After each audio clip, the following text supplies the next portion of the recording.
আসসালামু আলাইকুম। বর্তমান বাংলাদেশের প্রেক্ষাপট অনুযায়ী আপনি, আপনার বাচ্চা, আমার বাচ্চা, আপনি, আমি, আমরা যারা বাংলাদেশে বসবাসরত অবস্থায় আছি, আমরা কতটুকু আসলে নিরাপদ? মানে কতটুকু আমাদের নিরাপত্তা আছে? হ্যাঁ, এখনকার যে আপনার যে সিচুয়েশন, এখনকার যে পরিস্থিতি চলতেছে, ধর্ষণের পর ধর্ষণ, ছোট, ছোট মাসুম বাচ্চাগুলোরে যেভাবে মারতেছে, কালকে থেকে শুরু হবে আপনার ঘরে, আমার ঘরে, এরপর হচ্ছে পাড়া প্রতিবেশীর ঘরে। এগুলো তো আর মনে করেন যে মেনে নেওয়া সম্ভব না। এই আসিয়ার যে আপনার যে বিচার হইল, আসিয়া যে মারা গেছে ধর্ষণের কারণে, আসিয়ার বিচার হয়েছে কী করতেছে? আসিয়ার আসামিরও বসে বসে খাওয়াইতেছে। কিসের টাকা দিয়ে? জনগণের টাকা দিয়ে, ট্যাক্সের টাকা দিয়ে। ফাঁসি রায় হয়ে গেছে, ফাঁসি দিতেছে না। তাইলে দৃশ্যমান কোনো কিছু নাই। এখন আজকে যে বাচ্চাটা মারা গেছে, হ্যাঁ, এই বাচ্চার বাবা কান্না করতে করতে বলতেছে যে এখন পর্যন্ত দৃশ্যমান কোনো বিচার আপনারা কি করতে পারছেন? হ্যাঁ, আমার কারোর কাছে কোনো বিচার নেই, কারণ আমি জানি এখন পর্যন্ত কোনো দৃশ্যমান কোনো বিচার নেই, আপনারা কিছু করতে পারবেন না। কত তো সত্য আসলে। হ্যাঁ, এই যে মাসুম বাচ্চাটারে যে মারছে, মাসুম বাচ্চাটার মারি, ধর্ষণ করি, তার গলা কেটে কী দোষ ছিল তার? তো তার এখনও সে নিষ্পাপ, তার এখনও কোনো মানে নাবালক শিশু একটা, মানে যে বাচ্চা বাচ্চা মার তো পড়তেছে, তার বয়স কতটুকু হয়েছে? তো এইগুলো বাংলাদেশের ভিতরে একমাত্র সম্ভব। বহির্বিশ্বে আপনার যে যত জায়গায় যান না কেন, মানুষ কত সুন্দর নিরাপদে চলাফেরা করতেছে। আপনি কোথায় জায়গায় ঘুরতে যাবেন, আপনি বাংলাদেশের কোন জায়গায় ঘুরতে যাবেন, কোথায় নিরাপদ আছে? আপনাকে হয় ডাকাতি ধরবে, প্রবাসী যারা আছে তারা বাড়িতে যেতেছে, তাদেরকে ডাকাতি ধরতেছে, হয়তো বা আপনার থেকে আপনার ওয়াইফকে ছিনিয়ে নিয়ে নির্যাতন করতেছে। এই খবরগুলো প্রতিনিয়ত আমরা শুনতেছি, এবং কি একটা দেখা যাচ্ছে একটা ছোট বাচ্চা, মাসুম বাচ্চা যারা ধর্ষণ করছে, তার বিচারও দেখা যায় না। 1 বছর ধরে তার আসামিরা খাওয়াইতেছে ট্যাক্সের টাকা দিয়ে। কী দরকার? তারে আমার খাওয়ানোর কী দরকার আছে? এখন এই যে তার যে 1 বছর ধরে ঝুলে রাখছে, এটা কি কোনো বিচার হইল? এখন দেখা যাচ্ছে যে আজকে আসিয়া, কালকে আরেকজন। হ্যাঁ, এই যে বাচ্চাগুলো যে মারতেছে এভাবে দর্শন করে, কিসের কারণে? কারণ বাংলাদেশে কোনো বিচার নাই। যদি বিচার যদি থাকতো, আপনার মতন আমার মতন যারা নরপশুগুলো আছে, হ্যাঁ, তারা তো ভয়ে এই কাজগুলো করতো না। এটা তো কখনো সম্ভব না। তার আত্মা কাঁপি উঠবো, না কালকে তো আমি যদি এই কাজটা করি তাহলে তো আমার তো কোনো রেহাই নেই। কত হচ্ছে জনগণের হাতে তুলে দিলে ভালো। হ্যাঁ, তাদের বাচ্চার বিচার তারা নিজেরাই করে ফেলবে। আপনাদের আর বিচার করার দরকার নেই, কারণ এটা তো বিচার না কোনো।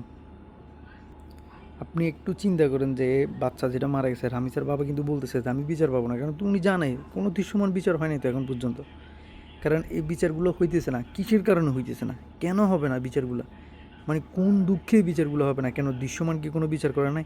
সরিয়ে দেয় না, আছে না? তারপরে বহির্বিশ্বেগুলো কি আপনার রেপিস্টগুলারে যেভাবে গুলি করে মারতেছে না? তাহলে কি এমন গণতন্ত্র হয়ে গেছে যে গণতন্ত্রের দেশে বিচার হবে না? এই গণতন্ত্র দিয়ে কী করবে মানুষ? হ্যাঁ, আপনি আপনি চিন্তা করতেছেন আপনার ফ্যামিলি নিয়ে কোনো একটা জায়গায় যাবেন, আপনি একটু ঘুরতে যাবেন, ওখানেও আপনার কোনো নিরাপত্তা নাই। আমরা ট্যুরিস্টদের কিন্তু নিরাপত্তা তো অনেক দূরের কথা। আমরা যারা বসবাস করি, আমরা যারা বাংলাদেশে বাস করি, আমাদেরও তো কোনো নিরাপত্তা নেই। হ্যাঁ, বাচ্চা ফ্যামিলি নিয়ে ঘুরতে গেছে, হাজব্যান্ডকে গাছের সাথে বাঁধি রাখছে, বাঁধি রাখে বাস ওয়াইফকে নিয়ে যে নির্যাতন করতেছে, এগুলো বাংলাদেশে দৃশ্যমান। কিন্তু আসলে দৃশ্যমান কোনো বিচার নেই। দৃশ্যমান আপনি রেপ দেখবেন, ধর্ষণ দেখবেন, ছোটো ছোটো মাসুম বাচ্চাদেরকে গলা কেটে বা শেষ। এগুলো তো কয়েকটা ঘটনা যেগুলা সংবাদ চ্যানেলগুলোর ভিতরে ভাইরাল হয়েছে, যেগুলো ভাইরাল হয়ে গেছে এগুলো আমরা দেখতেছি। যেগুলো ভাইরাল হইতেছে না, এরকম হাজার হাজার মাসুম বাচ্চা, বাংলাদেশে তো মানুষ তো কম না, হাজার হাজার মাসুম বাচ্চা যারা অনেক গোপনে গোপনে দর্শন হয়ে যেতেছে, হয়তো বা তার বাপ মাও জানে না। তো এই ধরনের বিচার যদি বাংলাদেশ সরকার যদি না করতে পারে, দরকার নেই তো, অন্তর্বর্তী সরকার তো ছিল, হ্যাঁ, 1.5 বছরের মতো ছিল, কী করছে, কী বিচারটা করে গেছে? ফাঁসির রায় দিয়ে দিছে। এখন এখন এই যে এখন যে বাচ্চাটা মারা গেছে, এখন জনগণ মাঠে নামবে, মাঠে নামার পরে হ্যাঁ বিচার দিয়ে দিবে, ফাঁসির রায় দিয়ে দিবে, কিন্তু ফাঁসি হইতো না। ফাঁসি আর কখনোই হবে না। হ্যাঁ, আপনার কোন আসামি, এই ধরনের আসামির ক্ষেত্রে যে উকিলটা আসামির পক্ষ হয়ে, হ্যাঁ, হাইকোর্টে রিট করে, তারা তো আগে ফাঁসি দেওয়ার দরকার।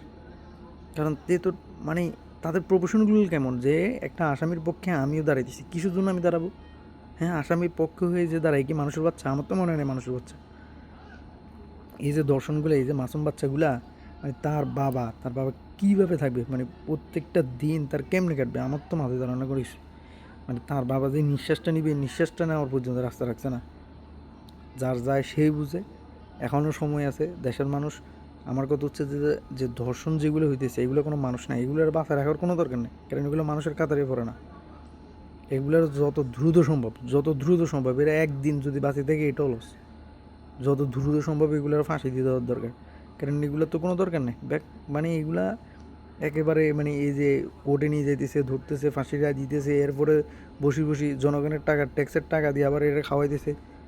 এগুলো আসলে কোনো কিছু না। কিন্তু আমরা যারা জাতি আছি, আমরা যারা বাংলাদেশের মানুষ আছি, আমরা সবাই প্রত্যাশা করি, আপনি জনে জনে জিজ্ঞেস করেন, সবাই প্রত্যাশা করি যে হ্যাঁ, ধর্ষণের বিচারটা যেন দৃশ্যমান হয়, ধর্ষণের বিচারটা যাতে করে খুব দ্রুত হয়। ১ মাসের ভিতরে যে যখন আপনি কবুল করতেছে যে হ্যাঁ আমি এভাবে এভাবে করছি, ধর্ষণ করছি, তার বিচার তো মনে করেন যে আর এখানে এখানে আবার হাইকোর্ট, সুপ্রিম কোর্ট এগুলোর দরকারই তো নেই তাহলে। ওপেন, সে যখন স্বীকারোক্তি দিয়ে দিছে, তার মানে শেষ, সে আসামি।